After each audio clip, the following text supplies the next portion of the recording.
This is day 2 of Blerdcon, and I'm with Hellspawned Cosplay. How you doing? Alright, so you were talking about how you try to bring awareness to Black-owned conventions. Yes. So that's what Blurred and Powerful is. It's it's a two-pronged initiative. The first part of it is to provide an affirmation for Black nerds, to let them know that they don't have to be deterred by entities that don't think that they should exist, right? That's the most PC way I could put it. And then the other prong of the initiative is to boost the notoriety of Black-owned conventions. You've got San Diego Comic-Con that has 130,000 people per day. You've got, New York Comic-Con that's around 150,000 people per day, whereas Blerdcon has maybe 5,000 people per day. And the reason for that is just because of the venue.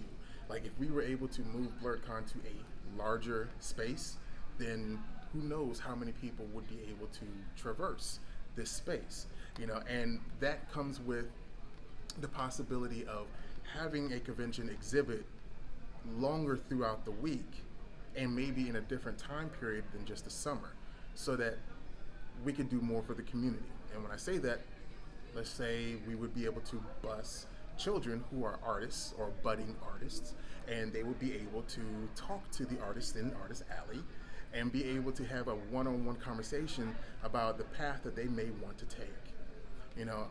The idea that we can give back to not only the community but also the infrastructure is also a thing. Because again, if I go to San Diego Comic-Con, 130,000 people per day traverse and patron all of those small businesses.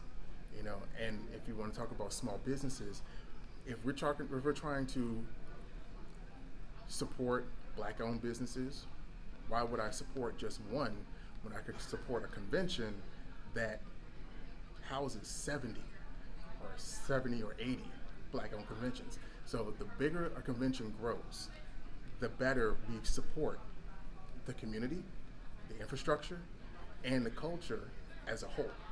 So that's where my mindset is. Right, and I've seen in some of your videos, like, you reach out to children too, right? Yes. And show them superheroes. Yeah. So when I go to different entities, whether it be the Cub Scouts or even high school kids, or even going to HBCUs or any kind of universities, I'm talking to children that may not know that conventions are a thing, that comic book conventions are a thing in general, not just Black-owned ones, but also just conventions, and giving them an idea that they can be themselves without having to code switch. They can be their nerdy selves to the extent that they want to be. Gives them a certain type of freedom to be creative. The more creative a child is, the more benefit it does the rest of the culture, whether it be just the community in general or society. So I'm hoping to stoke as many imaginations as possible, so that we may find the next Leonardo da Vinci or the next Toriyama, so that they just happen to have that opportunity to explore options that they didn't think were available to them before I stepped into the room. When I met you, it was at Baltimore Comic-Con, and you were producing an X-Men film. Right. Yeah, I've started producing projects that give people a sense of recognition. If I'm all about representation mattering so much, then why am I not creating said media to help that representation, affect those who need to see it? So I've produced a documentary centered on Juneteenth, based in cosplay. It's available on YouTube and also on Always Press Record, or APR TV, which is an app on Roku and Amazon Fire devices. But it's centered on the African diaspora and the gods and goddesses within. So people got together, cosplayed as their favorite, or the deities that reflected them and their personalities, and they were able to talk about it. They were able to take pictures, look as beautiful as they were, and we made a documentary of it. So from there, I've also been producing animated shorts they're PSAs for Black children to let them know that their Black heroes exist, based on my He-Man cosplay. And we've gotten one completed so far. We've got 4 more to do, And after this maelstrom of conventions this summer, I'll be able to focus on that to hopefully finish that up all together.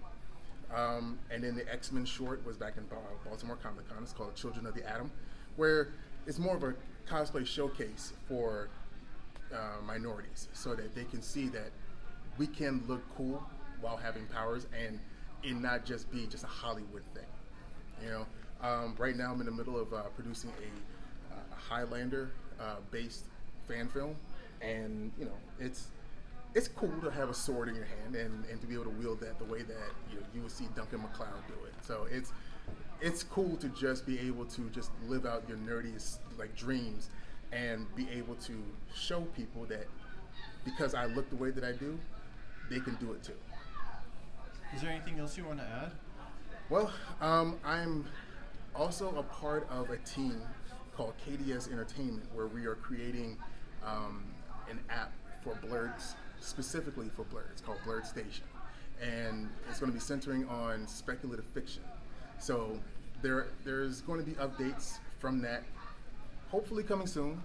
This writer strike and this actor strike is kind of holding things back a little bit, but as soon as that is over with, I can see the rocket ship starting to take off, and there's going to be a lot of updates from me coming your way. So that is something to pay attention to, because it's not something you normally see from a cosplayer who then turned into a producer who is now really behind the scenes and producing entertainment for you all.